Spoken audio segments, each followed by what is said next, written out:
It's another night for our personal prayer and devotion. It's 3 o'clock Monday. But before I proceed with my devotional, let us first bow down for a short prayer. Heavenly Father, thank you for this opportunity that you have given to me to share a devotional this evening.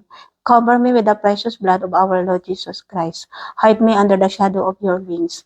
Let every word of my mouth and the meditation of my heart be acceptable to you. In Jesus' name I pray. Amen. The title of my devotional this evening is The Lord's Prayer, and our text is taken from Matthew chapter 6, verses 9 to 13. Reading from the New King James Version, it says, In this manner therefore pray, Our Father in heaven, hallowed be your name. Your kingdom come, your will be done, on earth as it is in heaven. Give us this day our daily bread, and forgive us our debts, as we have forgiven our debtors. And do not lead us into temptation, but deliver us from the evil one. For yours is the kingdom, the power, and the glory forever. Amen. Prayer should honor God, seek His will, and depend on Him for our daily needs. These verses, popularly known as the Lord's Prayer, form part of Jesus' teaching to His disciples, the Sermon on the Mount, found in the Gospel of Matthew, chapter 5 to chapter 7. The Sermon on the Mount highlights the practices of the followers of the Lord Jesus Christ. And one of these highlights is prayer. And this is where the Lord Jesus Christ teaches His disciples how to pray. Prayer is an intimate conversation and communion with God. We can approach the Lord, our Father, through prayer. Whenever I come to God in prayer, I am coming to my Father. Our Father, my Father. This reminds me of my personal relationship with Him, that I am a part of His family. I am His child, and I can come to Him, call to Him, anytime, anywhere. The central focus of my prayer is the Lord and His will. That when I talk to God in prayer, first, I acknowledge His holiness. I honor His name. Each time I mention this verse, Hallowed be thy name, I am telling God my Father, your name is holy. Your name is honorable, that as long as I live, I will honor and glorify your name, and I will not bring any shame to your name and to our family, the family of God. In relation to my daily life, it serves as a reminder as well as encouragement to me. This prayer reminds me to always align my will to the will of God. Your will be done on earth as it is in heaven. It's not about my plan. It's not about my agenda, but the agenda of the Lord. The plans of God accomplished. This prayer also reminds me of my dependence to God for the daily needs, for the provision. Give us today our daily bread. A reminder to come to God daily for the daily needs. I do not need to worry about tomorrow because tomorrow I will come again to God for the provision. Matthew chapter 6 verse 34 says, Therefore, do not worry about tomorrow, for tomorrow will worry about itself. Each day has enough trouble of its own. This reminds me of my constant need for God's provision, protection, and guidance. This verse, give us today our daily bread, also taught me to be generous. I am praying for blessing to bless others in the household of faith. I am blessed to bless. This verse also taught me to be responsible, that I am willing to do what is necessary to see how God provides. So I diligently go to my work every day, knowing that God gave me the ability to earn. Another thing, this verse reminds me to be grateful that whatever I have, big or small, all comes from the Lord. That everything I have now all come from the hands of God. He has graciously and generously given to me as I faithfully and humbly approach Him for my daily needs. I pray to God constantly. I always humbly made my requests known to Him. And this verse, and forgive us our debts as we have forgiven our debtors. This reminds me that even I stumble and fall in this imperfect world, I can always come back to God for forgiveness.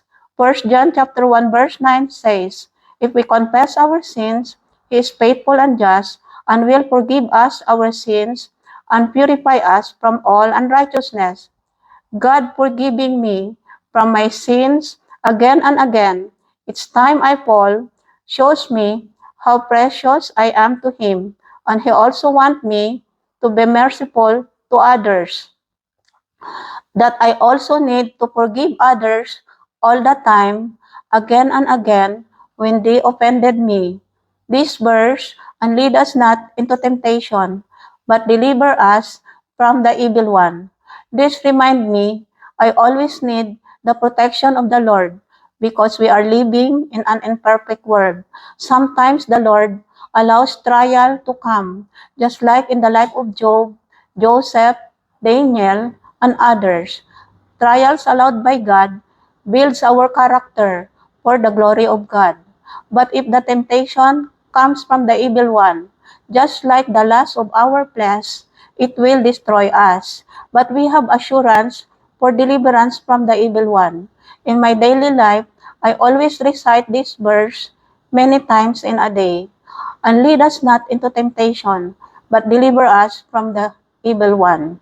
I kept ahead of the enemy. I am proactive in my prayer for protection from the evil one.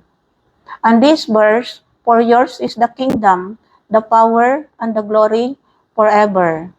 This reminds me of God's authority over all. He has the power. He is our omnipotent God. Nothing is too difficult for Him. For your glory. This verse reminds me that each time when God answers my prayer, it is all for His glory. It is all about the glory of God. It is for His reputation. The Lord's Prayer inspired me to make prayer a delight more than a duty. Knowing that the Father delights to have an intimate relationship with me and He wants me to approach Him on a daily basis, anytime, all the time. Applying to my daily life, the Lord's Prayer assures me that the perfect place I can be is the center of God's will. For His will and plans for my life are perfect. Jeremiah chapter 29 verse 11 says, for I know the plans I have for you, declares the Lord, plans to prosper you and not to harm you, plans to give you hope and a future, that I do not need to worry about anything because I can pray for everything. I let all my requests be made known to God, that I will always align my will to God's will. This prayer encourages me that I will be more forgiving to others as the Lord always does to me, to be always grateful for every blessings received, and everything is for His glory, all for His glory. It is always a delight for me to come to the Lord daily, all the time. As much as I am able, my day always starts with the presence of the Lord. There are times that I can wake up as early as 2 or 3 a.m. to commune with the Lord through His words and prayer. Even our Lord Jesus Christ prayed very early in the morning. Mark chapter 1 verse 35 says, very early in the morning, while it was still dark, Jesus got up, left the house, and went to a solitary place where He prayed. Before I will face anything in the day, I commune with God first. David said in Psalm chapter 63 verse 1a, O God, you are my God.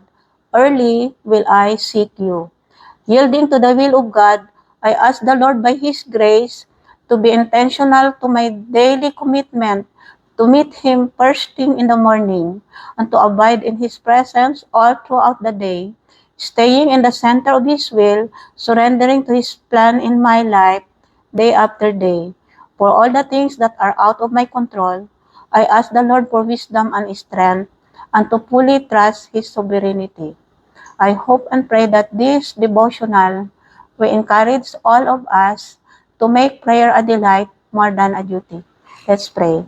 Thank you, Lord, for the words of wisdom that you have given to us tonight through the Lord's Prayer. Lord, I pray that my brothers and sisters will make prayer a delight more than a duty. I pray for each and every one of us to continue to grow in the spiritual discipline of prayer. In Jesus' name I pray. Amen.